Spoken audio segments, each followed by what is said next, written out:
Hello everyone, welcome to my channel. இன்னைக்கு நம்ம இந்த வீடியோல 2001 ஓட क्वेश्चन பேப்பர்ல இருக்க next 25 questions பார்க்க போறோம். ஆல்ரெடி நான் வந்து இத ரெண்டு பார்ட்ல போட்டுருக்கேன். அதனுடைய வீடியோஸ் நீங்க இன்னும் பார்க்கலைனா அதனுடைய லிங்க் வந்து description boxல கொடுக்கிறேன்.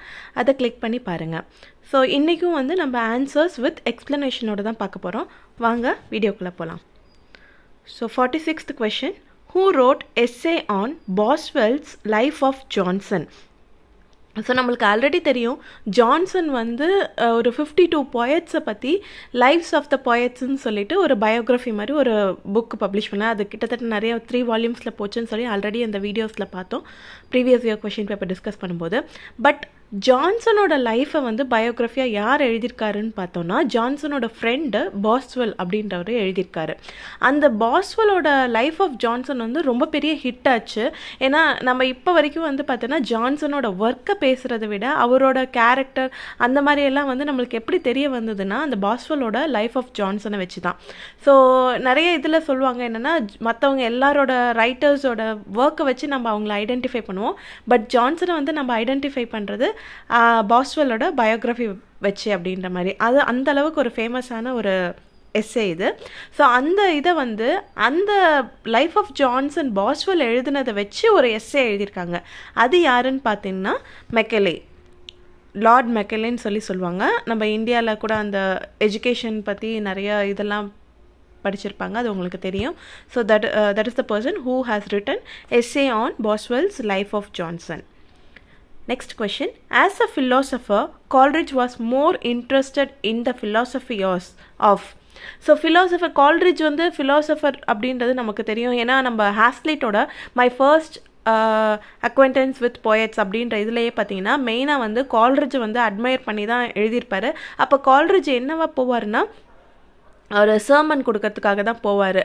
அந்த சர்ச்சில் வந்து ஒரு ஸ்பீச் கொடுக்கறதுக்காக தான் போவார். நிறைய விஷயங்களை பற்றி பேசுவார். அதை பார்த்து இன்ஸ்பயர் ஆகி தான் ஹாஸ்லிட்டும் நான் இந்த மாதிரி இந்த இதில் வந்தேன் அப்படின்ற மாதிரி அதில் நிறைய சொல்லியிருப்பார்.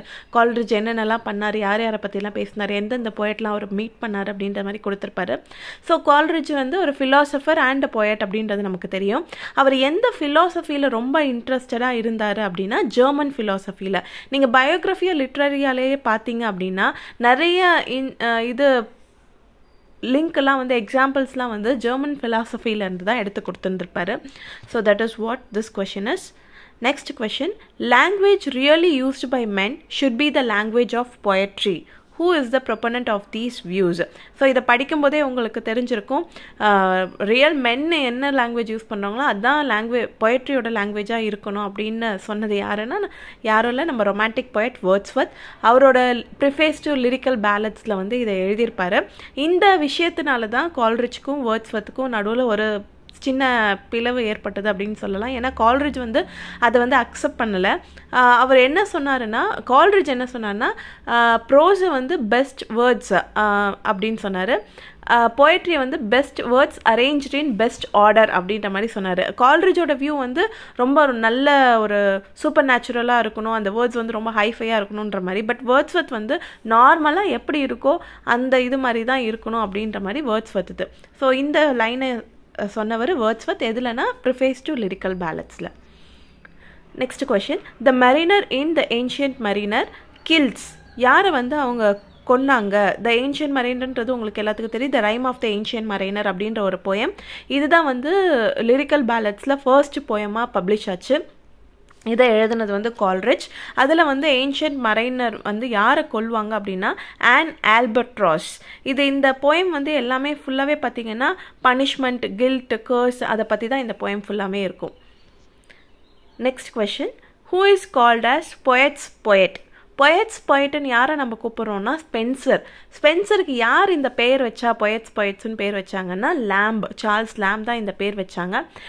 மோஸ்ட்லி இதுக்கு ரீசன் மாதிரி எதுவும் கொடுக்கல. பட் நான் என்ன ரீசன் யோசிக்கிறேன் அப்படின்னா ஸ்பென்சரோட போயம்ஸ் எல்லாத்தையும் நீங்கள் எடுத்து பார்த்தீங்கன்னா அவர் வந்து நிறைய மித்தாலஜிக்கல் கேரக்டர்ஸ் வந்து யூஸ் பண்ணியிருந்திருப்பார். ஈவன் ப்ரொத்தலாமியன், எபித்தலாமியன் எல்லாத்துலேயுமே வந்து பார்த்தீங்கன்னா நிறைய மித்தாலஜிக்கல் கேரக்டர்ஸ் யூஸ் பண்ணியிருப்பார். கிரீக் மித்தாலஜி அந்த மாதிரி ஏன்ஷியன்ட் மித்தாலஜிக்கல் கேரக்டர்ஸ் எல்லாமே நிறைய யூஸ் பண்ணியிருப்பார். அதை படித்து தான் மில்டனுமே வந்து ஒரு சிலதெல்லாம் ஸ்பென்சர் யூஸ் பண்ணது எல்லாமே யூஸ் பண்ணியிருப்பார். ஸோ ஸ்பென்சர் தான் வந்து ஒரு முன்னோடியாக இருந்திருக்காரு மற்ற போயட்ஸ்க்கெல்லாம் எப்படி அந்த மித்தாலஜிக்கல் கேரக்டர்ஸை யூஸ் பண்ணணும். ஏன்னா ஃபஸ்ட்டு பார்த்தீங்கன்னா ரொம்ப ஃபேமஸாக இருந்த போயம்ஸ் எழுதினது யாருன்னு பார்த்தீங்கன்னா ஸ்பென்சர் தான். அதுக்கு முன்னாடின்னு பார்த்தீங்கன்னா சாசர் மட்டும்தான் ரொம்ப ஃபேமஸான போயட். சாசருக்கு அடுத்து வந்ததே வந்து ஸ்பென்சர் மட்டும்தான். அவருக்கு அப்புறம் தான் வந்து ஷேக்ஸ்பியர், ஃபிலிப் சிட்னி இவங்கெல்லாம் வந்தாங்க. ஸோ அவர் தான் வந்து போயட்ஸ்னு யார் கூப்பிட்றாங்கன்னா Charles Lamb. Next question, malapropism is coined after a character in, already நம்ம ப்ரீவியஸ் கொஷின் பேப்பர்லேயே பார்த்தோம். இதே கொஷின் வந்து இன்னொன்று கேட்டிருந்தாங்க, மிஸ்ஸஸ் மேலப்ராப் அப்படின்ற கேரக்டர் வந்து யார் யூஸ் பண்ணா அப்படின்றது ரிச்சர்ட் ஷெரிடன். அது நம்ம ஆல்ரெடி கொஷினில் பார்த்தோம். ஸோ இந்த malapropism வந்து எந்த கேரக்டர் எந்த நாவலில் வருது அப்படின்னு கேட்டிருக்காங்க. ஸோ அந்த நாவல் வந்து the rivals. Next question, Adonais is an elegy on. So அடானஸ்ன்றது ஒரு எலிஜி. அதை யாருக்காக எழுதினாங்க அப்படின்னா கீட்ஸ்க்காக. ஸோ இதை யார் எழுதினாங்கன்னு தெரியுமா உங்களுக்கு? ஷெல்லி, அவரோட பெஸ்ட் ஃப்ரெண்ட் ஷெல்லி வந்து எழுதியிருப்பார். ஆக்சுவலாக என்னென்னா கீட்ஸ் வந்து 1921லேயே இறந்துருவார். டியூபர்குலோசிஸ் அவருக்கு இருக்கும், ரொம்ப சிவியராகி இறந்துருவார். அதுக்கு முன்னாடியே பார்த்திங்கன்னா அவரோட போயமை பற்றி ரொம்பவே நிறைய கிரிட்டிசைஸ் பண்ணி எழுதியிருப்பாங்க. அதனால ஷெல்லி என்ன ஃபீல் பண்ணுவாருன்னா அந்த கிரிட்டிசிசத்தெல்லாம் தாங்காமல் தான் அவருக்கு உடம்பு சரியில்லாமல் போய் அவர் இறந்துட்டாருன்ற மாதிரி தான் ஷெல்லி வந்து அவர் இறக்குற வரைக்குமே பிலீவ் பண்ணிகிட்ருப்பாரு.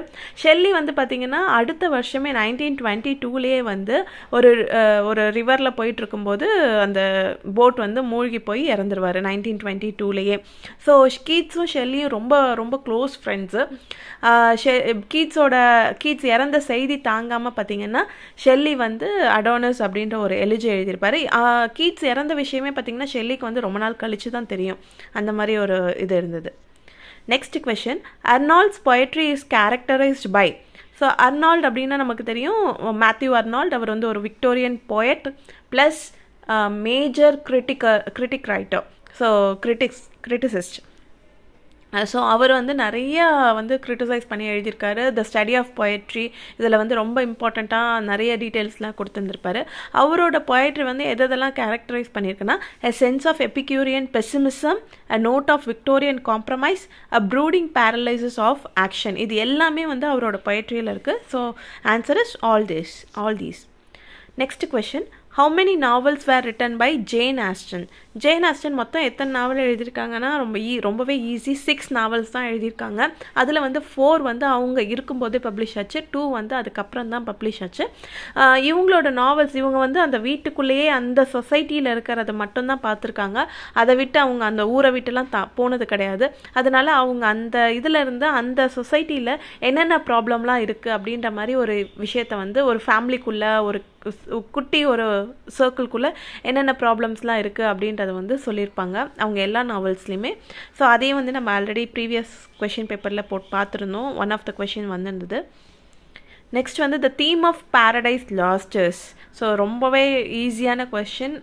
தீம் வந்து man's obedience and fall. So first எடுத்ததுமே வந்து ஃபால் பற்றி தான் பேசியிருப்பாங்க. அதுக்கப்புறம் ஒரு ரீகேப் மாதிரி போய் நார்மலாக நம்ம மூவிலலாம் வரும் இல்லையா, ஹீரோ வந்து யாரையாவது கொண்டுட்டாங்க, அதுக்கப்புறம் ஃப்ளாஷ்பேக்கில் என்ன நடந்தது, அந்த மாதிரி தான் பேரடைஸ் லாஸ்ட் வந்து போகும். ஸோ பேரடைஸ் லாஸ்டோட தீம் வந்து மேன்ஸ் ஒபீடியன்ஸ் அண்ட் ஃபால். இதை எந்த இயர் பப்ளிஷ் பண்ணியிருக்காரு அப்படின்னா 1667 வந்து பப்ளிஷ் பண்ணியிருக்காரு இந்த புக்கை. ஸோ இதில் வந்து ஃபஸ்ட்டு வந்து 10 புக்ஸாக தான் பப்ளிஷ் பண்ணியிருந்தாரு. அதுக்கப்புறமா வந்து எபிக் ஃபார்மேட்டில் பப்ளிஷ் பண்ணோன்னா 12 புக்ஸ் அப்படின்ற மாதிரி வேர்ஜில் வந்து ஒரு இது பண்ணியிருப்பார். வேர்ஜில் தான் வந்து ஃபஸ்ட்டு வந்து 24 புக்ஸ் இருக்கும். அதுக்கப்புறம் வேர்ஜில் தான் வந்து அவரோட ஏனியாய்ட்லாம் பப்ளிஷ் பண்ணும்போது 12 புக்ஸ் தான் வந்து எபிக்கோட ஃபார்மேட் அப்படின்ற மாதிரி இது பண்ணியிருப்பார்.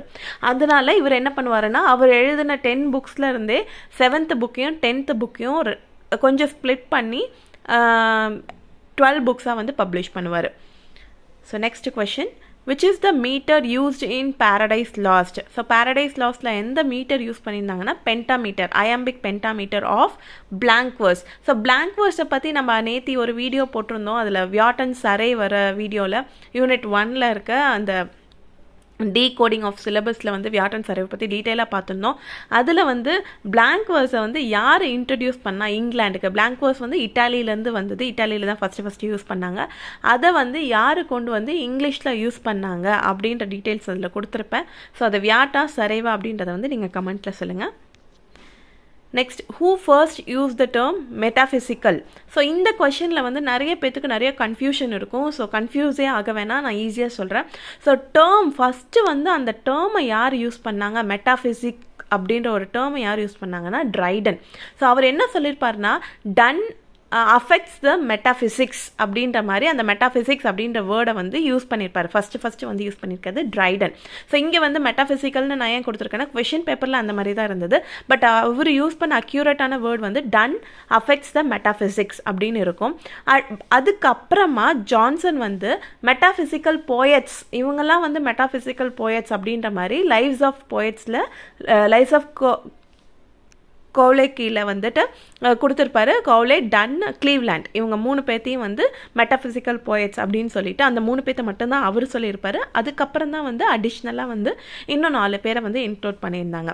ஸோ நம்ம நல்லா ஞாபகம் வச்சுக்கோங்க, அந்த டேர்மை யார் காயின் பண்ணியிருந்தாங்க, மெட்டாஃபிசிக்ஸ் இல்லை மெட்டாஃபிசிக்கல் அப்படின்ற டேர்மை யார் காயின் பண்ணாங்கன்னா ட்ரைடன்.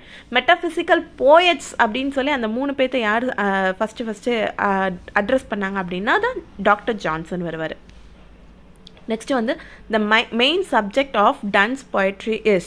ஸோ டன் வந்து எடுத்துக்கிட்டிங்கனாலே நம்மளுக்கு தெரியும் மெட்டாஃபிசிக்கல் பொயட். மெட்டாஃபிசிக்கல் பொயட்டில் எல்லாமே இருக்கிறது வந்து கன்சீட், அதாவது ஒரு நம்ம ஒரு இமேஜினேஷனுக்கு அப்பாற்பட்டு ஒரு மெட்டஃபர் 2 திங்ஸை வந்து கம்பேர் பண்ணுறது தான் கன்சீட். இதில் வந்து அவர் டன் பொயட்ரியில் வந்து எல்லாத்துலேயுமே என்னத்தை கம்பேர் பண்ணியிருப்பாருன்னா, லவ்வையும் ஸ்பிரிச்சுவல் லைஃபையும் வந்து கம்பேர் பண்ணியிருப்பாரு. 2 இதையுமே வந்து ஈக்குவலாக இது பண்ணுற மாதிரி சொல்லியிருப்பாரு. ஸோ அதனால் அவரோட the answer is passionate love and meditation. Next question, who wrote the following line, a little learning is a dangerous thing. So இந்த லைனை வந்து யார் சொன்னாங்கன்னு பார்த்தீங்கன்னா போப். நார்மலாக வந்து இங்கிலீஷில் வந்து நிறைய கோட்ஸ் வந்து லிட்ரேச்சர்லேருந்து நம்ம எடுக்கும்போது ஷேக்ஸ்பியரோட கோட்ஸ் தான் வந்து ஃபர்ஸ்ட் நிறைய இடத்துல யூஸ் பண்ணுறோம். அதனால தான் அவரை வந்து ஆத்தர் ஆஃப் ஆல் டைம் அப்படின்ற மாதிரி சொல்லுவோம். ஏன்னா எப்போவுமே வந்து அவரோட ஒரு சில கோட்ஸ்லாம் வந்து எந்த டைமுக்குமே யூஸ் ஆகிற மாதிரி இருக்கும். நம்ம தமிழில் பார்த்திங்கன்னா திருக்குறளில் சொல்கிற மாதிரி அது வந்து எந்த டைமில் எடுத்து பார்த்தாலும் இந்த சிச்சுவேஷன் கூட அது வந்து யூஸ் ஆகிற மாதிரி இருக்கும். த சேம் டைம் செகண்டாக வந்து யாரோட கோட்ஸ் நம்ம அதிகமாக இங்கிலீஷில் யூஸ் பண்ணுறோன்னு பார்த்தீங்கன்னா போப்போட கோட்ஸ் தான் வந்து ரொம்பவே நிறைய யூஸ் பண்ணிகிட்ருப்போம். அதுவும் டே டு டே லைஃப்பில் வந்து நிறைய நீங்கள் போர்டில் எழுதி போகிற கோட்ஸ்லாம் யார் எழுதினாங்கன்னு பார்த்தீங்கன்னா போப் தான் இருக்கும். ஸோ இந்த லைனும் வந்து போப் தான் சொல்லியிருக்காரு. Next, Shakespeare's sonnets are mostly addressed to. So ஷேக்ஸ்பியரோட சானட் உங்களுக்கு தெரியும் மொத்தம் வந்து 154. இதை வந்து நான் எப்படி ஈஸியாக ரிமெம்பர் பண்ணிக்குவேன் அப்படின்னா, நிறையா வந்து டிஃப்ரென்ஷியேட் பண்ணேன் நம்பரில். நான் எப்படி ஞாபகம் வச்சுக்குவேன்னா, அவரோட பிளேஸ் வந்து 37, அவரோட சானட்ஸ் வந்து 154. இதை ரெண்டுத்தையுமே கால்குலேட் பண்ணிங்கன்னா 10 வரும். 37 3 + 7 10, 154, 1 5 + 4 இது எல்லாமே 10. ஸோ அந்த வச்சு தான் வந்து நான் ஈஸியாக ஞாபகம் இருக்கேன். ஏன்னா சம்டைம்ஸ் வந்து நம்மளுக்கு நல்லாவே தெரிஞ்சாலும் கன்ஃபியூஸ் ஆகிடுவோம். அதுக்கு வந்து இந்த மாதிரி ஏதாவது ஒரு ஈஸியான ஒரு டெக்னிக் வச்சுட்டோன்னா நம்மளுக்கு எப்பயுமே வந்து நமக்கு மறக்காமல் இருக்கும். ஸோ அவரோட சானட்ஸில் வந்து 2 பேத்துக்கு வந்து அட்ரஸ் பண்ணியிருப்பார். மிஸ்டர் WH, அதுக்கப்புறம் ஒரு டார்க் லேடிக்கு அட்ரஸ் பண்ணியிருப்பார். அதில் வந்து மிஸ்டர் WHக்கு வந்து ஃபர்ஸ்ட் 126 சானட்ஸ் வந்து அட்ரஸ் பண்ணியிருப்பார். அந்த WH யாருன்னு பார்த்தீங்கன்னா ஹென்ரி ருத்தோட்ஸ்லே. அவர் வந்து ஏர்ல் ஆஃப் சவுத்தாம்ப்டன். ஸோ இதை நமக்கு 2 தெரிஞ்சிருந்தால் தான் நம்ம இந்த கொஷனுக்கு வந்து ஆன்சர் சொல்ல முடியும். டார்க் லேடி அப்படின்றது வந்து மேபி அவரோட லவராக இருக்கலாம் அப்படின்ற மாதிரி சொல்கிறாங்க. பட் ஆனால் அதுக்கான ப்ரூஃப் வந்து கிடையாது. யார் பேர் அப்படின்றதும் யாருக்கும் தெரியாது. Next question, where does the action of Shakespeare's measure for measure takes place. So measure for measure அப்படின்றது என்ன கைண்ட் ஆஃப் பிளேன்றது ஆல்ரெடி கேட்டிருந்தாங்க சேம் கொஷின் பேப்பரில். It is a problem play. So ஏன்னா அதில் வந்து சொசைட்டியில் இருக்க திங்ஸை பற்றி பேசியிருப்பாங்க. ஒரு டியூக்காக இருந்துட்டு எப்படி வந்து அவர் பண்ணால் மட்டும் தப்பு கிடையாது, மற்றவங்க பண்ணால் தப்புன்னு எப்படி சொல்கிறாங்க, அந்த இதெல்லாம் வந்துட்டு இதில் வந்து டீல் பண்ணியிருப்பார். ஸோ இது எங்கே வந்து செட்டிங் எங்கே இருக்குன்னா Vienna. Next question, there is no art to find the mind's construction in the face. These words are full of. So first வந்து இது வந்து நம்ம எங்கே வந்ததுன்னு தெரிஞ்சுக்கணும். எங்கே வந்ததுன்னா மேக்பத்தில் கிங் டன்கன் வந்து அந்த ஃபஸ்ட்டு ஆக்ட்லேயே வந்து தேன் ஆஃப் கார்டர் வந்து ஏமாற்றி துரோகம் பண்ணிட்டாரு, நாட்டுக்கே வந்து துரோகம் பண்ணி வெளியிலேருந்து பர்சன்ஸ்லாம் கூட்டிகிட்டு வந்து சண்டை போடுறாரு. அப்படின்னும்போது அந்த தேன் ஆஃப் கார்டர் வந்து மேக்பத்து இவங்கெல்லாம் வந்துட்டு பேங்கோ இவங்கெல்லாம் வந்து இது பண்ணிடுவாங்க, சண்டை போட்டு இவங்க தான் வின் பண்ணுவாங்க. பட் தேன் ஆஃப் கவுடர் வந்து கொல்ல சொல்லியிருப்பாரு, மர்டர் பண்ண சொல்லியிருப்பாரு. அது அவர் இறந்துட்டாரு அப்படின்ற நியூஸ் கேட்டதுக்கப்புறமா டங்கன் வந்து என்ன சொல்லுவான்னா, நம்ம யார் மைண்டில் என்ன இருக்குது அப்படின்னே வந்து நம்மளால் கண்டுபிடிக்க முடியாது அப்படின்ற மாதிரி சொல்லியிருப்பாரு. ஸோ அதுக்கப்புறமா வந்து தேன் ஆஃப் இது வந்து டங்கனுக்கு சொல்லும் போதெல்லாம் டங்கன் வந்து மேக்பத்தால் தான் இறக்க போகிறார் அப்படின்னு தெரியாது. அந்த டைட்டில் தேன் ஆஃப் கவுடர் வந்து மேக்பத்துக்கு கொடுப்பாரு. பட் மேக்பத் மைண்ட்லேயும் என்ன இருக்குது அப்படின்றது தெரியல அப்படின்றது வந்து ஒரு ஐரனியாக வந்து இந்த இடத்துல யூஸ் பண்ணதுனால இதை வந்து ட்ராமாட்டிக் ஐரனி. நெக்ஸ்ட் மிராண்டா வந்து ப்ராஸ்பரோவோட daughter. Prospero and Miranda major character in the play of the Tempest. இந்த டெம்பஸ்டில் வந்து ரொம்பவே சூப்பராக இருக்கும் இந்த பிளே வந்து ஷேக்ஸ்பியரோட லாஸ்ட் பிளேன்னு சொல்லுவாங்க. இதில் வர லாஸ்ட்டாக வந்து ஒரு எபிலாக் இருக்கும். ப்ராஸ்பரோவோட எபிலாக் வந்து நான் இந்த மாதிரி என்னோட இதெல்லாம் விட்டுட்டு நான் திருப்பி போகிறேன் அப்படின்ற மாதிரி இருக்கும். ஸோ அதை வந்து எது கூட ரிலேட் பண்ணுவாங்கன்னா, ஷேக்ஸ்பியர் வந்து அவரோட ட்ராமா ரைட்டிங் பிளே ரைட்டாக இருந்துட்டு அவர் திருப்பியும் போய் அவரோட பிளேஸில் செட்டில் ஆகுறாரு அப்படின்ற மாதிரி எல்லாருமே சொல்லுவாங்க. So next question, Pope was a master of heroic couplet. ஆக்சுவலாக ஹீரோயிக் கப்லெட்டை வந்து யூஸ் பண்ணது வந்து சாசர் யூஸ் பண்ணியிருந்தாரு, ஷேக்ஸ்பியரும் யூஸ் பண்ணியிருந்தாரு. பட் யார் கையில் வந்து அது ரொம்பவே ரீஃபைன் ஆச்சு அப்படின்னு சொன்னால் ட்ரைடன் அண்ட் போப். அதுலேயும் ரொம்ப பார்த்தீங்கன்னா போப் தான் வந்து ரொம்பவே அதை ரொம்ப மாஸ்டரியாக யூஸ் பண்ணியிருப்பாரு. அவரோட இதில் தான் வந்து ஹீரோயிக் கப்லெட் வந்து ரொம்பவே ஃபேமஸ் ஆச்சு. அது வரைக்கும் பிளாங்க் வேர்ஸ் வந்து ரொம்பவே ஃபேமஸாக இருந்தது. Next question, the most representative poet of Victorian ages Tennyson. நமக்கு தெரியும் வேர்ட்ஸ்வர்த்துக்கு அப்புறமா வந்து பார்த்திங்கன்னா டெனிசன் தான் வந்துட்டு போயட் லாரேட்டாக ஆனார். ஸோ விக்டோரியன் ஏஜில் வந்துட்டு டெனிசன் தான் வந்து ரொம்பவே ரெப்ரசன்டேட்டிவ் போயட். டெனிசன் வந்து எதில் பிலீவ் பண்ணாருன்னா ட்ரெடிஷனில். ஸோ அவரோட ஒரு சில போயம்ஸ்லாமே பார்த்தீங்கன்னா தெரியும், ஏற்கனவே யூஸ் பண்ண ஸ்டோரிஸ் எல்லாம் எடுத்து வந்து அந்த இதை வந்து நம்மளுக்கு கொடுத்துருப்பாரு. மர்டர் இன் த கத்தீட்ரல் வந்து அந்த கேன்டர்பரி டேல்ஸில் வந்து தாமஸ் பெக்கெட் போவாங்க இல்லையா, தாமஸ் பெக்கெட்டோட மர்டர் எப்படி நடந்தது அப்படின்னு சொல்லியிருப்பாரு. மார்டி ஆத்தர் இது எல்லாமே வந்து பார்த்திங்கன்னா பழைய இதுலேருந்து எடுத்து தான் இவர் வந்து ஸ்டோரி சொல்லியிருப்பாரு. ஸோ அவர் believed in tradition. Next question, Dickens chief autobiographical novelist David Copperfield. இது வந்து ரொம்பவே ஃபேமஸான நாவல். டிக்கன்ஸோட எல்லா நாவலுமே வந்து பார்த்திங்கன்னா டோட்டலி வந்து அவர் 15 நாவல்ஸ் எழுதியிருக்காரு. இதை வந்து அந்த ராமச்சந்திரன் நாயர் புக்கில் வந்து கொடுத்துருப்பாங்க. அந்த 15 நாவல்ஸுமே இவர் எப்படி பப்ளிஷ் பண்ணியிருக்காருன்னா ஒரு மேகசினில் சீரியல்ஸாக தான் பப்ளிஷ் பண்ணியிருக்காரு. 15மே சீரியல்ஸாக தான் பப்ளிஷ் பண்ணியிருக்காரு. இதில் ரொம்பவுமே ஃபேமஸான நாவல் வந்து டேவிட் காப்பர்ஃபீல்ட். இதுதான் வந்து அவரோட autobiographical novel. Most of the things வந்து அவரோட ஒரிஜினல் இதை ஸ்டோரியை யூஸ் பண்ணி எழுதியிருப்பாரு. அப்புறம் அவருக்கு பிடிச்ச நாவலும் வந்து பார்த்தீங்கன்னா டேவிட் காப்பர்ஃபீல்ட் அவரே வந்து எழுதியிருப்பாரு. மை ஃபேவரட் நாவல் அப்படின்ற மாதிரி எழுதியிருப்பாரு. Next question, who called Coleridge and archangel slightly damaged. So Coleridge வந்து யார் இப்படி கூப்பிடுவார் அப்படின்னு பார்த்தீங்கன்னா லேம்ப். இவங்க வந்து பார்த்திங்கன்னா கால்ரிட்ஜும் லேம்பும் வந்து ஒன்றா வந்து கிறிஸ்ட் ஹாஸ்பிட்டல் அப்படின்ற ஸ்கூலில் வந்து ஒன்றா படித்தவங்க. இதில் கால்ரிட்ஜ் வந்து சீனியர், லேம்ப் வந்து ஜூனியர். அதிலே வந்து இவங்க வந்து நல்ல ஒரு ஃப்ரெண்ட்ஷிப் இருக்கும். அதுலேருந்தே இவங்களோட ஃப்ரெண்ட்ஷிப் வந்து இதாகும். அதுக்கப்புறமா வந்து பார்த்திங்கன்னா ஹாஸ்லெட் வந்து கால்ரிட்ஜ் ரொம்ப இன்ஸ்பயர் ஆகி அதுக்கப்புறம் வரும்போது ஹாஸ்லெட்டும் லேம்பும் வந்து மீட் பண்ணி ஹாஸ்லெட்டும் லேம்புமே ரொம்பவே ஒரு ஃப்ரெண்ட் ஆகிடுவாங்க. ஹாஸ்லெட்டுமே வந்து கேரக்டர்ஸ் ஆஃப் ஷேக்ஸ்பியரை வந்து லேம்புக்கு தான் வந்து டெடிகேட் பண்ணியிருப்பார். ஸோ இந்த மாதிரி டீட்டெயில்ஸில் நீங்கள் பார்த்துக்கலாம். Next question, Dryden is the supreme master of. So already Pope வந்து எந்த மாஸ்டர்னா நம்ம ஹீரோயிக் கப்லெட்டுன்னு சொன்னோம். ட்ரைடன் வந்து supreme master of satire. So அவர் வந்து பார்த்திங்கன்னா நம்ம ஆல்ரெடி பார்த்தது வந்து ப்ரிஃபேட்ரி மேன். ஏன்னா அவர் வந்து ட்ரைடன் வந்து எல்லாத்துலேயுமே வந்து ஒரு ப்ரிஃபேஸ் இருக்கும். அவரோட வியூஸ் எல்லாத்தையும் எழுதியிருப்பாரு, கிரிட்டிசிசமாக எழுதியிருப்பாரு. ஸோ அந்த இதில் வந்து நிறைய ஒர்க் வந்து இவர் வந்து சட்டையராக தான் இருக்கும். அப்போ எழுதின ஒருத்தவங்க இவர் ஒரு ஒர்க் எழுதுவார், அது வேறு யாராவது கிரிட்டிசைஸ் பண்ணுவாங்க, அதுக்கு திருப்பி இவர் வந்து கிரிட்டிசைஸ் பண்ணி இன்னொரு ஒர்க் போடுவார். ஸோ அந்த மாதிரியே தான் அவரோட ஒர்க்ஸ் வந்து மோஸ்ட் ஆஃப் த ஒர்க்ஸ் இருக்கும். ஸோ அவர் வந்து எதனுடைய சுப்ரீம் மாஸ்டர்னா சட்டையம். The last question, when did Milton die. So எப்போ மில்டன் இறந்தாருன்னா 1674.